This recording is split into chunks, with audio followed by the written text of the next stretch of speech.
Okay, so the arched eyebrows, what this person means is like sometimes a person will have like really arched eyebrows like this, and then sometimes they'll be like super low like this.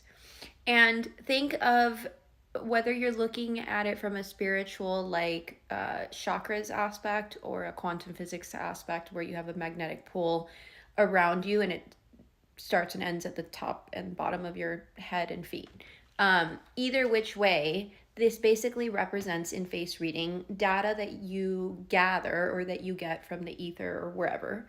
You get the data and it goes into your eyes, but it has to go past the eyebrows into the eyes, windows of the soul, right? This is just a funky, weird way of explaining that the information goes into the head, out through the eyes, and it goes past the eyebrows. In order to do so, based on where the eyebrows are, determines the person's decision making skills. So for me, mine are pretty normal. Like they're not too high up, they're not too low, but I do require a little bit more data before I make a decision because my eyebrows are not down here. If they were down here, then I would be able to like get data and make a decision like this. Like, oh, it's going to rain today. This is what I'm doing. For me, I'm like, oh, it's going to rain today, and these are my options, and this is what I want to wear, and this is what I'm thinking of doing. And then after I get all of that data, maybe I'll make a decision on what I'm going to decide to do for the day. A person with eyebrows that are like arched high, the higher the eyebrow, the more time that they require to make a decision. So let's say, since this topic was on dating, or we can use this as dating, business deal, potential buyer buying from you, or you can use it in sales when you're talking to a potential buyer as a seller. The person is always going to need more time to make the decision. So the higher the eyebrow is, the more that you want to explain to the person, the more you want to make them feel comfortable, the more that you want to communicate to them that they're prioritized and that they have all the time in the world to make the decision. You don't want to pressure them. Um, yeah, and so the lower the eyebrow, then those kind of people you can kind of go pretty quickly and expect a decision pretty quickly.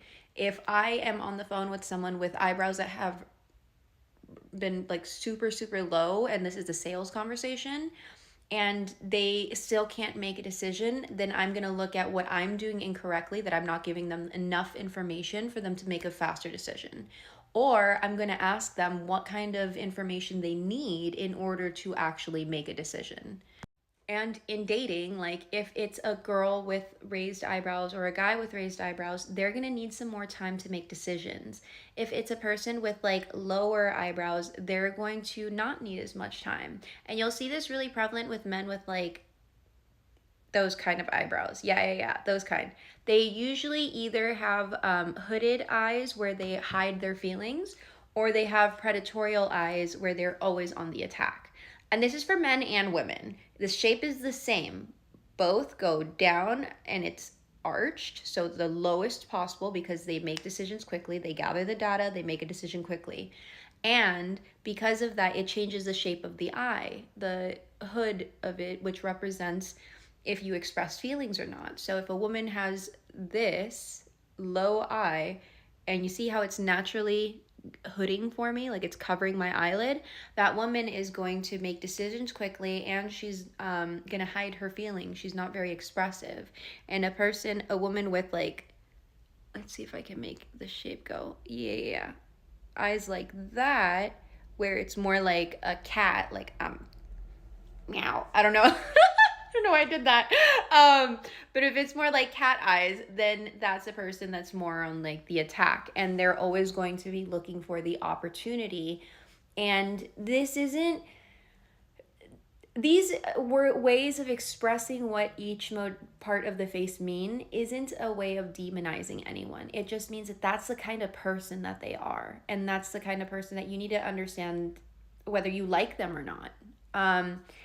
When it comes to clients, I personally like the clients that have like the cat eyes, because they're like, okay, give me the information that I need and I'm gonna go out and hunt, like I'm ready to go. I also like, I don't like working with people with hooded eye thingies, because they don't usually tell me what they need and like what they need to understand and get a higher return. Um, but again, these are people that are like great salespeople or great negotiators, amazing negotiators. And then if they can do something like cold read, then they're amazing even more because they're getting data from the other person without even having to try. This kind of went in a whirlwind, but you got the gist of what the eyebrow arches actually mean. So the higher the eyebrow, the more time they need to make a decision. The lower the eyebrow, the less time that they need to make a decision. Thanks. And don't forget, my name is Anna. I help people utilize face reading and micro expression for their marketing and sales. You know what to do. The link is in bio. Bye.